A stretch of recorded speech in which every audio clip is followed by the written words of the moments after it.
Welcome to Ministers Talking a weekly program where Rev Briz and Rev Z and their guests chat about current affairs, world events, spiritual principles, and any old they want to talk about. Based on the New Thought philosophy and ancient wisdoms, Ministers Talking shares a visionary perspective of the evolving spiral called spiritual living. Join us each week as we explore the emerging paradigm of life on planet Earth and beyond.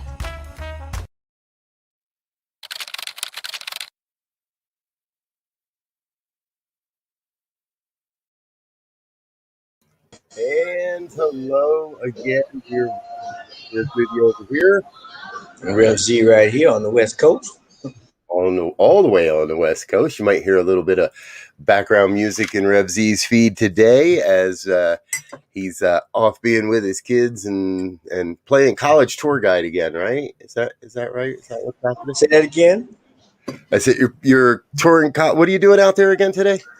Visiting my daughter. So she moved out here after she graduated from the pandemic, and so this is the first time we get a chance to see her. So pretty cool. Good. Oh, I like hearing that. All right, folks. So it's Friday morning, and that means it's time for another episode of Ministers Talking Shit. Now, you know that normally there's no conversations out of bounds around here. And we, however, we're calling today's episode Strike 2. Because if you were with us last week, you know we were supposed to have a guest that got postponed, and we're going to have to reschedule. And this week we had something planned as well, and that didn't quite happen the way as intended. So that's Strike 2. I trust we're not going to schedule a guest for next week, so there's no way we can have a third strike, right? So thank you for being with us, folks. So glad you're here. And well, we're gonna start the morning with a prayer. We're gonna start the program by lifting up some people again today. We could start every program on this network in prayer for someone that's lost their lives to gun violence and senseless gun violence and shootings. Yesterday morning, there's an experience in San Jose, California. Our hearts, our prayers, our thoughts, our minds go out to everyone that's been in any way touched by that experience and that shooting. And as we unfortunately have to, we send our prayers to the shooter and his family as well.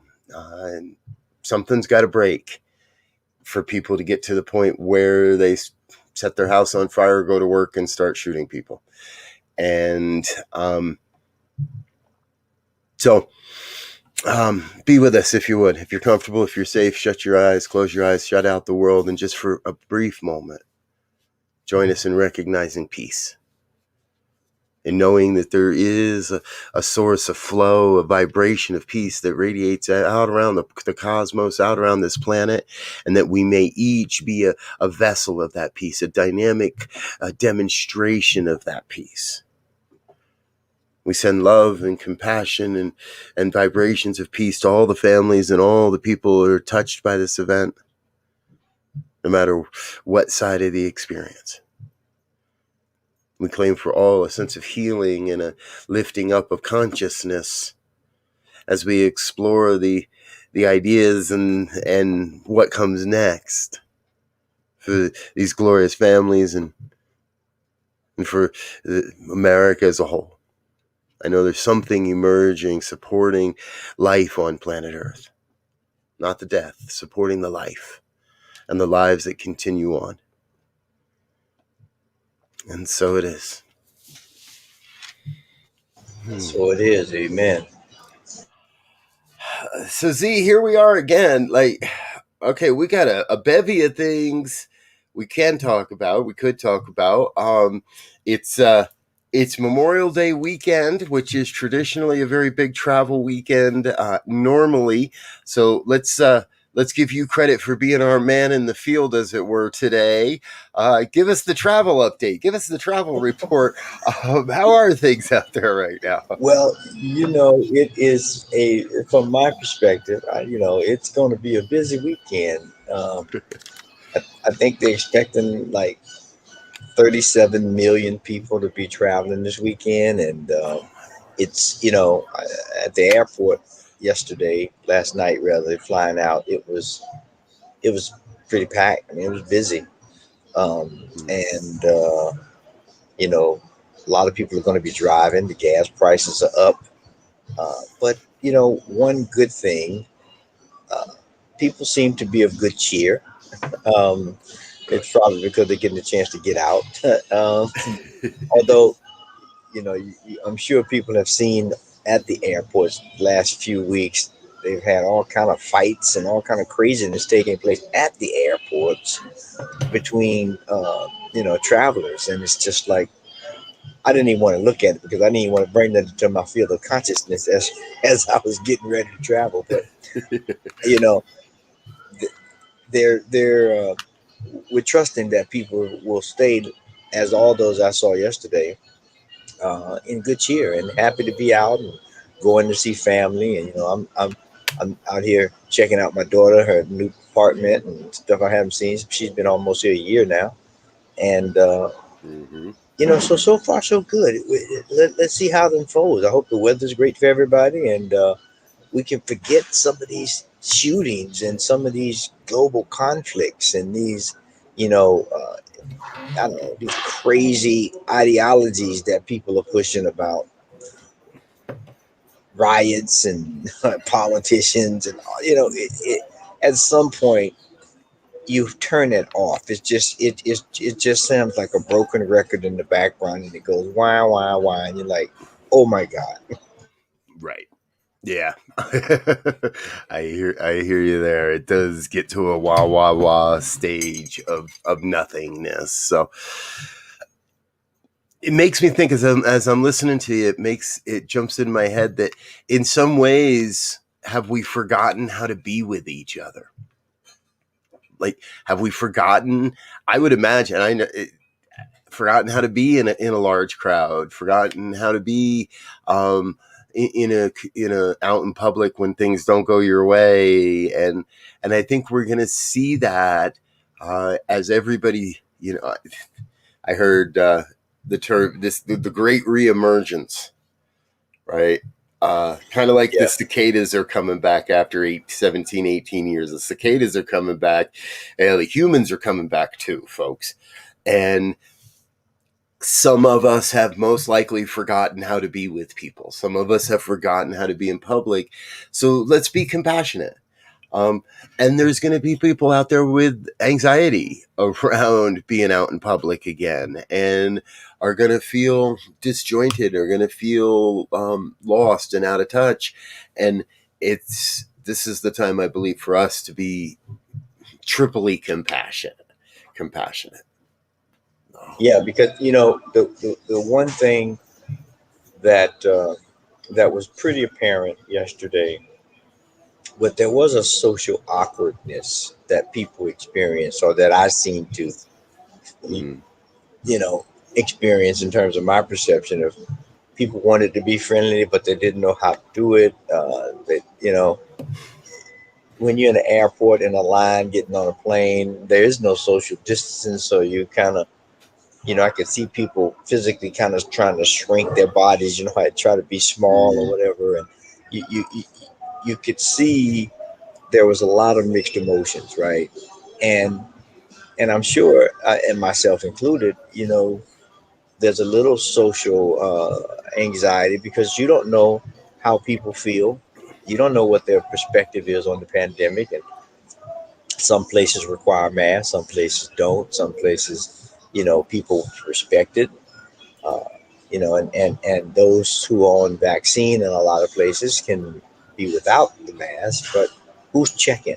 You know, um, and now, of course the saying's come in, well, it's going to be, a police state now. Everybody's going to have to carry a card, and yeah,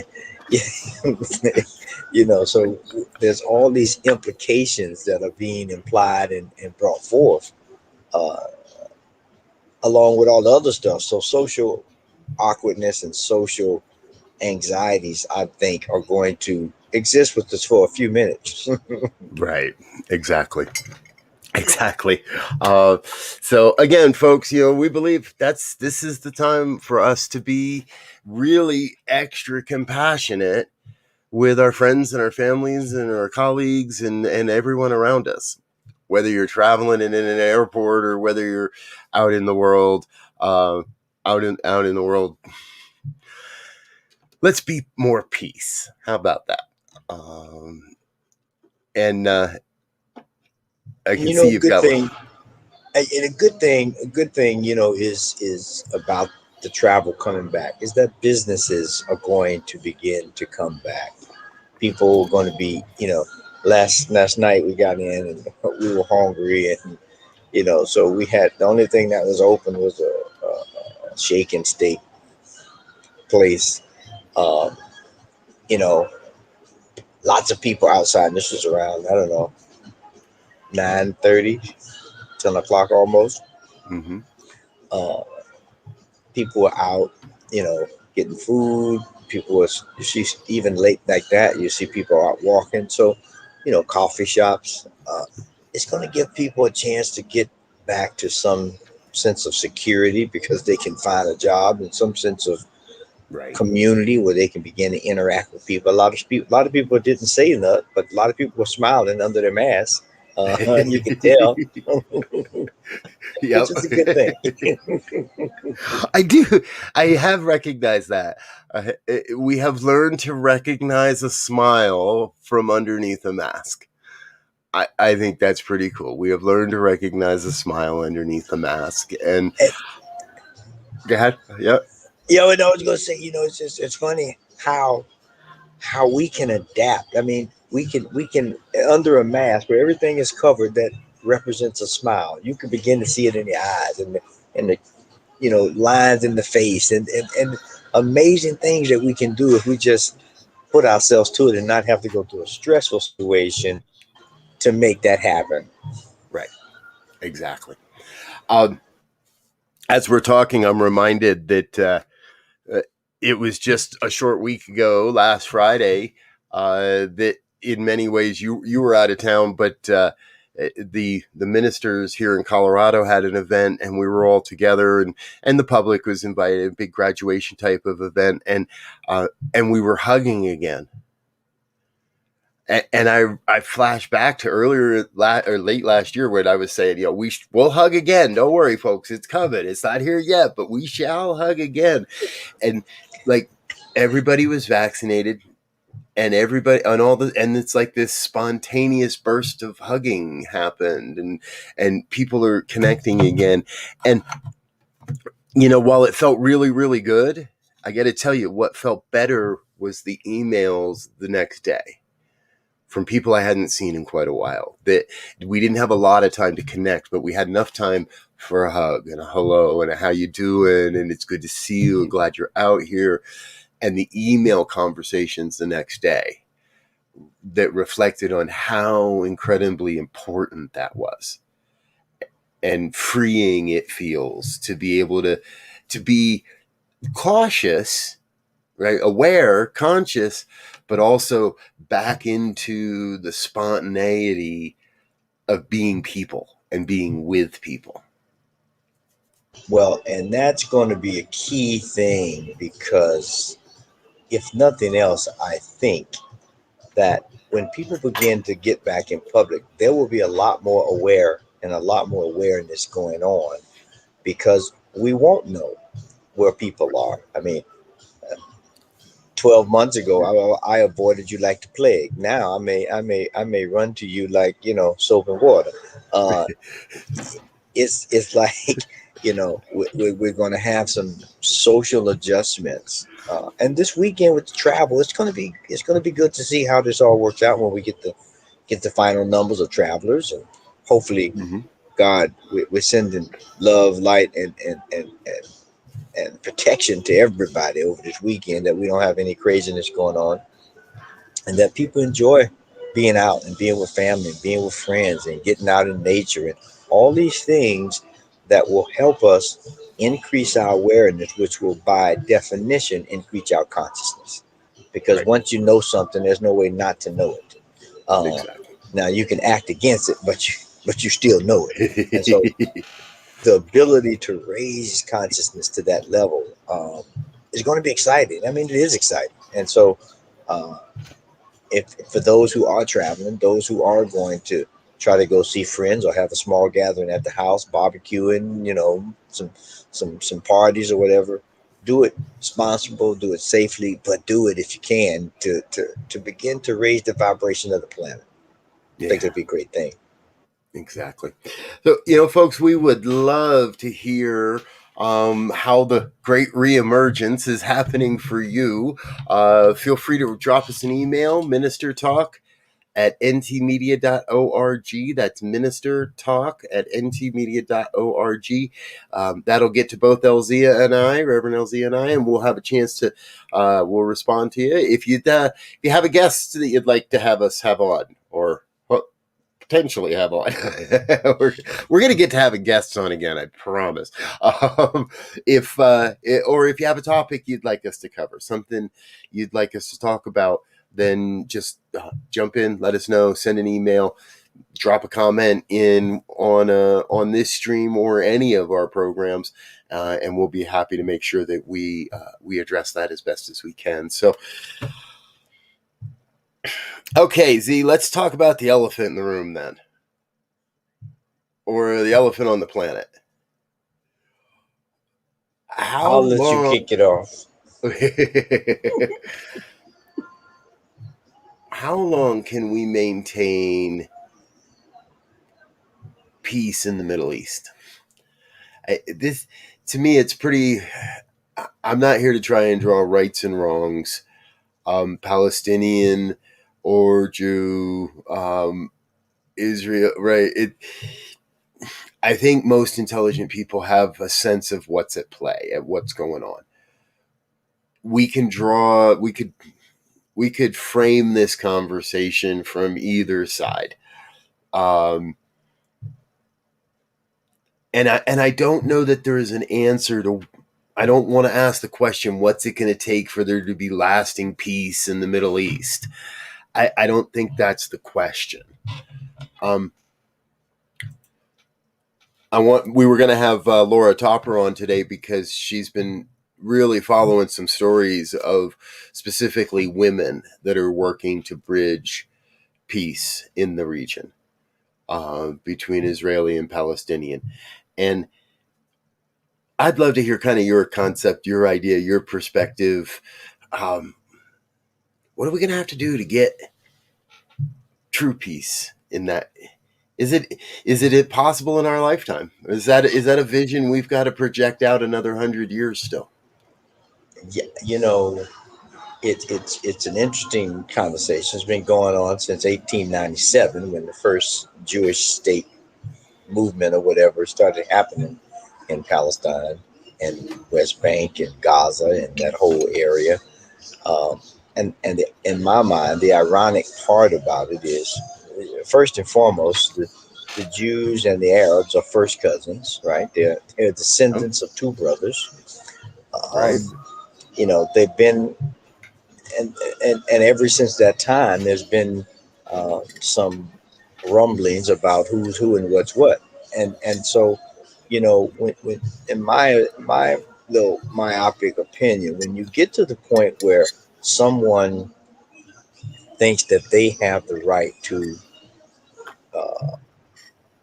annihilate, right? Because that's what it seems like it is anyway. I may be a little harsh on that, but one group is trying to annihilate the other or subjugate the other because of some statement of who owns the land. But there's enough land for everybody to live peacefully, and there's enough land for everybody to have jobs, and there's enough resource. Well, without all the bombings and destruction of houses and all of the craziness that's going on, there would be enough places for people to live and have, but we're destroying it, and we're destroying people's lives. And I mean, this program, we try to put a spiritual spin on things and look at it from that perspective. But when God, the spiritual religious observation of things calls you to start killing people, then we need to make a checkpoint and say, okay, let's take a step back. Let's evaluate. Do we really know what God's trying to tell us to do here? That we blow up apartments in the middle of cities and we kill women and children, or we send indiscriminate rockets over into commercial places on the other side and do the same thing. I mean, that doesn't seem to be godly to me. That doesn't seem to be, as Ernest says, promoting life.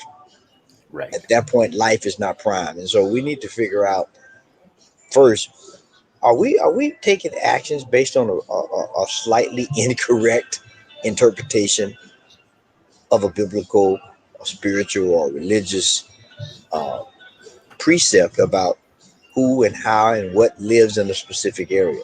That'd be my first take at that. Right. This is the one that comes back to me, and it's just like that. Come on, I know there's got to be a way for us to all get along, and the kids can do it, and it appears there are women's movements working towards that sense of peace, um, and it's all the big guys with the big guns, I guess, that need to keep swinging their big guns around. That I don't mean to laugh. It's not funny. And we're not experts. We know that. We know that there's not experts, but we know that there is a spiritual solution to every perceived problem. And and I want you to know that's where our work has been, my work specifically, and Z and I have talked about this. This is probably the most difficult conversation to have on the planet right now. Maybe next to abortion. The conversation around a woman's right to choose. And because nobody's wrong and nobody's right. This is a place where everybody, well, I don't want to say everybody involved, but that we have gotten to a point where this conflict, it's not only that it isn't workable, but it obviously doesn't seem like it can ever there's never going to be an end to it. Again, is it possible to have lasting peace between an Arab and Jewish nation? And I just saw a story where I'm not sure of all the details. It was just a flash across my phone where a Jewish family, and I'm not sure how, but someone in this family donated a kidney to a Palestinian woman, a family. I think it was a woman. But Right. these kinds of human sacrifice or human service acts, if you will, where someone gives up a kidney to help someone else who are supposed to be mortal enemies. Those are the kind of things that we need to see more of, for people to say, is it the people who really fighting this thing, or is it some political, thing about some ideology at the top that's pushing this thing? And what we need to do, we need to begin to connect more with people at a human heart level. And if this pandemic haven't shown us that, let's hope we don't have to go through nothing crazier to make that happen. Let's just hope we take the bait and say, okay, we need to treat people better. We need to be more open and honest, and yeah, we're gonna have differences and things, but let's figure out how to either talk to them and resolve them, or work with them, or allow the space for the contrast. But let's not kill people and destroy livelihoods and houses, and I mean, they're talking billions of dollars worth of aid to rebuild that place, Yeah. along with all the other billions that we got. I mean, pretty soon we're gonna run out of numbers to even talk about. It's gonna be some crazy quadrillion, million, zillion, billion. We're gonna make up numbers now because we got so much debt.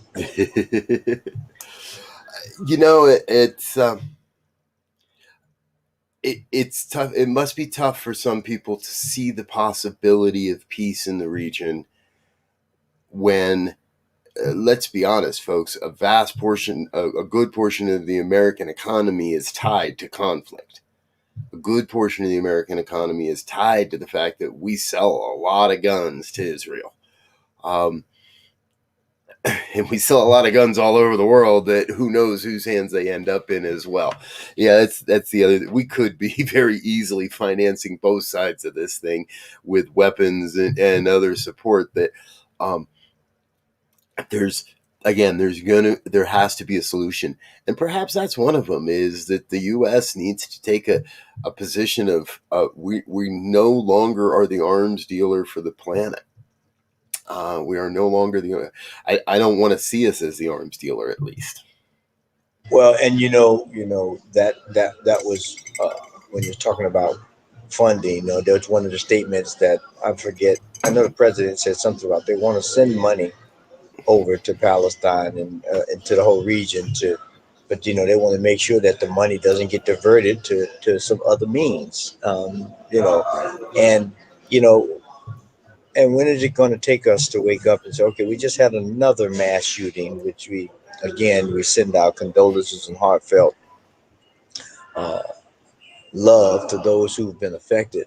But look at that. That's because of some gun, right? Some guns that were sold to people for that in a military type of gun. And so now we're experiencing it in this country as a 101. I mean, even in a place like London, right? If we're talking about guns, where most people don't. The young lady, 27 years old, who was a Black Lives Matter activist over there, got shot in the head. Now, I haven't heard the story. I think they said it was some black guys who came to a party or something. I haven't followed the story. I'm tired of following all these stories.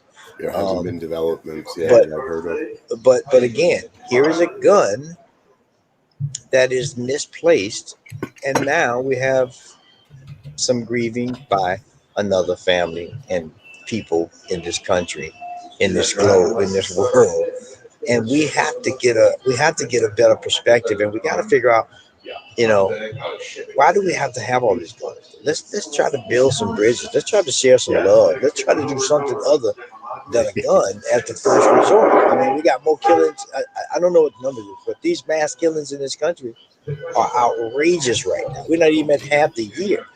Over 250 people have been killed in mass shootings, and we're not even talking about the injured who got physically injured and the heartfelt injuries that all these loved ones, children, wives, parents are having as a result of these senseless killings. Yeah. It's we're gonna wrap it up here soon, folks, because if we go down this rabbit hole, we're gonna be here for a while.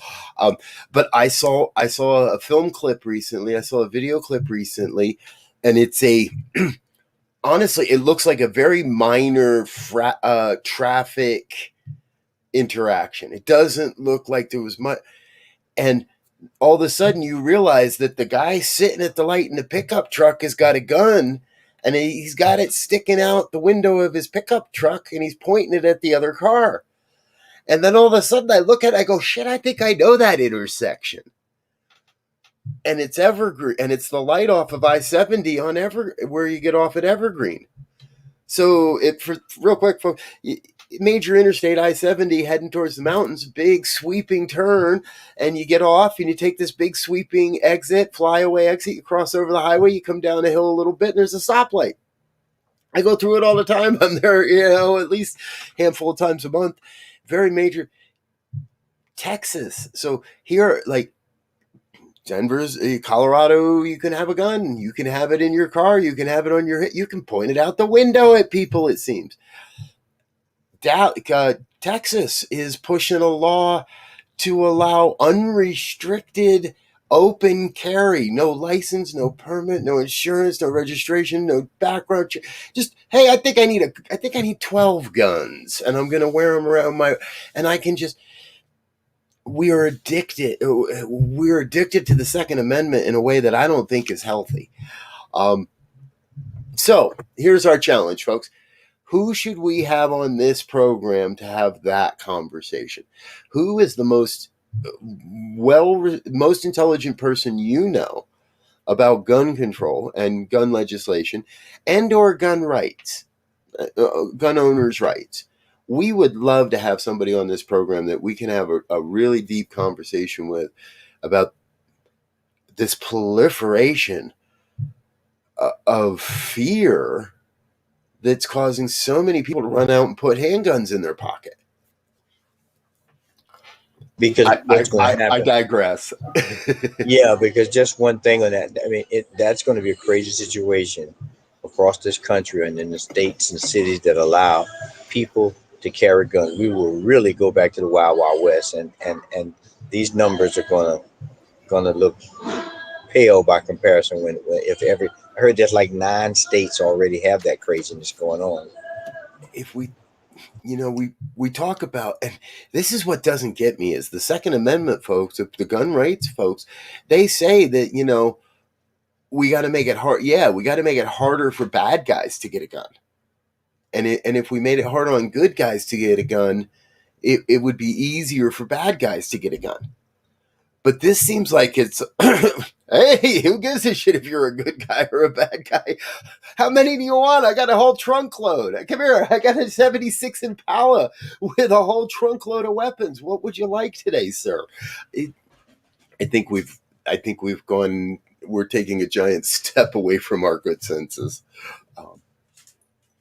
But we always know that there is a spiritual solution to these problems if we open our minds and hearts and realize one another as brothers and sisters of one family, that we need to honor in a positive, uplifting way and not look to decimate somebody when we have a difference or problem. So let's just remember that as we head into this weekend. Amen. Well, there's my practice for the week, folks. I'll tell you, I didn't do so well on that one this past week. I'm going to work on that for doing better next week. In the meantime, we want to thank you for being with us. This is Ministers Talking Shit. It happens every Friday, 7 a.m. here on the New Thought Media Network. We're going to get out of here and let you get back into the rest of your day. Please do remember, we've got a full day of broadcasting here on New Thought Media Network. Not immediately following, but 8:15 Mountain, we go into morning prayer time together. 8:30, Rev Melissa with the morning sip. 9 o'clock is Rev Steph with Wake Up, Say Thank You. I'll be back at 9:30 with the Heart of Peace meditation. At 10 o'clock is Rev Skip, and In the Flow. And wow, what a busy morning it is here on the network. So please keep on coming back, and we look forward to seeing you again and again and again. Until next week, peace and blessings. Peace and blessings. Great holiday. Enjoy the holiday.